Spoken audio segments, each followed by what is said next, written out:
जो बादल ज्यादा गरजते हैं वो बरसते नहीं है। जो कुत्ता ज्यादा भौंकता है वो काटता कम है। इसलिए इंसान को अपनी कथनी और करनी एक जैसी होनी चाहिए। जो हम बोलेंगे वो हम करेंगे, जो हमें नहीं करना है उसे बोलने की भी जरूरत नहीं है। दुनिया में बहुत ही कम लोग ऐसे हैं जो बोलते हैं उसे करके दिखा देते हैं। आचार्य चाणक्य के बारे में हम सभी लोग जानते हैं। चाणक्य को आखिर कौन नहीं जानता। चाणक्य के जो पिताजी थे वो बहुत ज्यादा विद्वान व्यक्ति थे।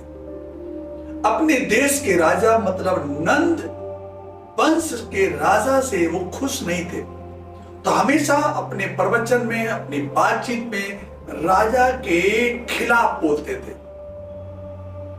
तो राजा ने उनको सैनिक भेज करके बुलवा लिया और उनको बीच चौराहे पे टांग दिया।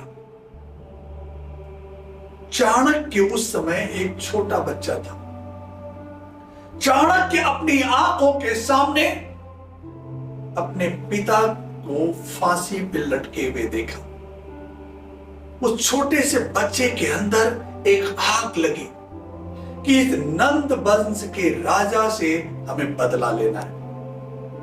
एक दूसरी घटना घटती है आचार्य चाणक्य के जीवन में।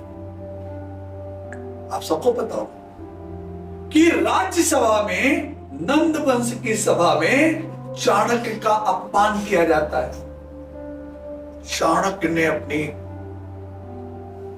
शिखाएं खोल दी और कसम खा लिया, नंद वंश का जब तक समूचा नाश नहीं कर दूंगा तब तक अपनी छोटी नहीं बात होगा।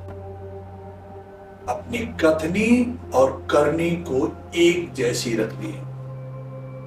आचार्य चाणक्य ने अपने कहने पे ध्यान दिया, जो कहा उसको करने में लग गए। एक दासी पुत्र पे उनकी नजर गई, उसके साथ उन्होंने काम करना शुरू किया और उस दासी पुत्र को राजा बना दिया और नंद वंश का नाश कर दिया। ये होती कथनी और करनी। अगर हम बात करें एक दूसरे व्यक्ति के बारे में, महान पुरुष के बारे में, एकलव्य के बारे में, हम और आप सभी लोग एकलव्य की कहानियां सुने हैं। एकलव्य एक गरीब परिवार का, सूद जाति का बच्चा था। जब वो धनुर्धर बनना चाहता था तो जब उसने पता किया कि सबसे अच्छा गुरु कौन है तो गुरु द्रोणाचार्य के पास गया। द्रोणाचार्य उससे मिले। उसकी प्रतिभा को द्रोणाचार्य भांप चुके थे कि इस लड़के में प्रतिभा है, लेकिन उनकी मजबूरी थी, उसको वो नहीं सिखा सकते थे।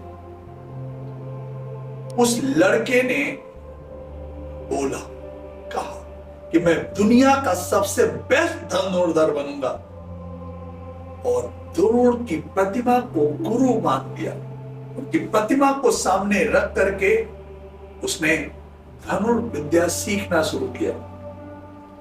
और एक घटना घटती है जिसमें एकलव्य जो है अर्जुन के कुत्ते को बाण मारता है, तो कई बाण एक साथ अर्जुन के कुत्ते के मुंह में चले जाते हैं। जब कुत्ता वापस जाता है राज दरबार में तो सब लोग देख करके चकित हो जाते हैं कि आखिर इस कुत्ते के मुंह में इतने बाण कैसे लगे, और कुत्ता जीवित भी है। तो सभी लोगों ने आश्चर्य करके कहा, ये अर्जुन के अलावा कोई भी इस तरीके से बाण नहीं चला सकता।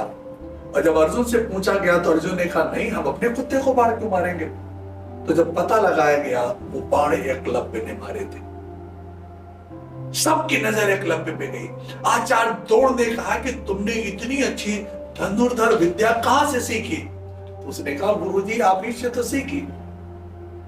तो द्रोण ने कहा, हमने तो तुम्हें सिखाया ही नहीं। कहने लगा, ना, आपकी प्रतिमा ने हमको सिखाया।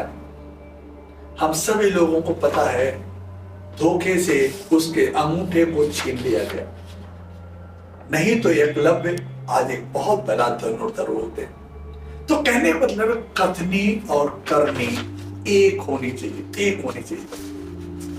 आइए बात करते हैं महात्मा गांधी की, एक ऐसी व्यक्ति की कहानी।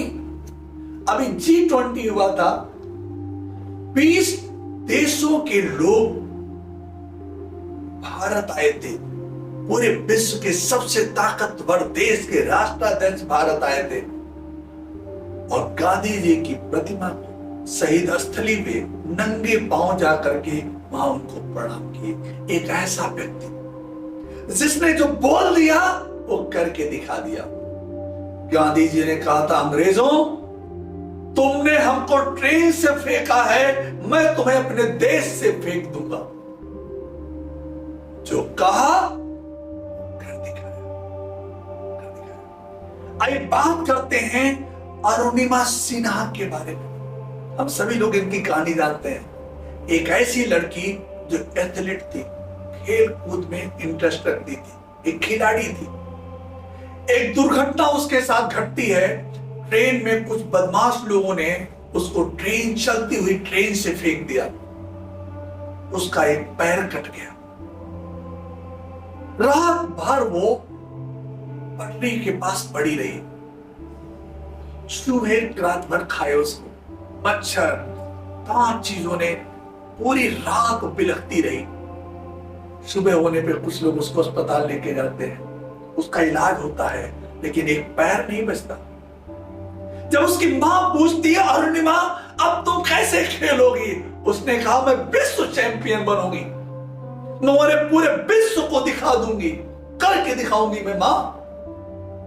और अरुणिमा सिन्हा ने एवरेस्ट की चढ़ाई चढ़ी। एक असली पैर, दूसरा कृत्रिम पैर। कृत्रिम पैर जो बोला वो कर दिखाया। कथनी और करनी एक जैसी रही। आइए बात करते हैं एक और सफल व्यक्ति के बारे में, धीरूभाई अंबानी। एक ऐसा व्यक्ति जिसने जो बोला उसे कर दिखाया। धीरूभाई अंबानी ने कहा था, कर लो दुनिया मुट्ठी में, हम कॉल दर पोस्ट कार्ड से भी सस्ता कर देंगे। और उस जमाने में आउट गोइंग इनकमिंग 30-35 रुपया था। और जब धीरूभाई अंबानी ने ये शब्द बोले थे तो लोगों ने मजाक उड़ाया था, कर लो दुनिया मुट्ठी में। दुनिया को कैसे मुट्ठी में कर लेंगे, और कॉल दर इतनी सस्ती हो जाएगी, इम्पॉसिबल। लेकिन उन्होंने कर दिखाया। आज जियो, कौन नहीं जानता जियो को? किसकी देन है, किसकी सोच है? धीरूभाई अंबानी। तो दोस्तों, अपनी कथनी और करनी को एक रखने की जरूरत है। जो हम बोलेंगे वो हम करेंगे, जो हम करेंगे वही हम बोलेंगे। हमारी बातचीत का वजन होना चाहिए।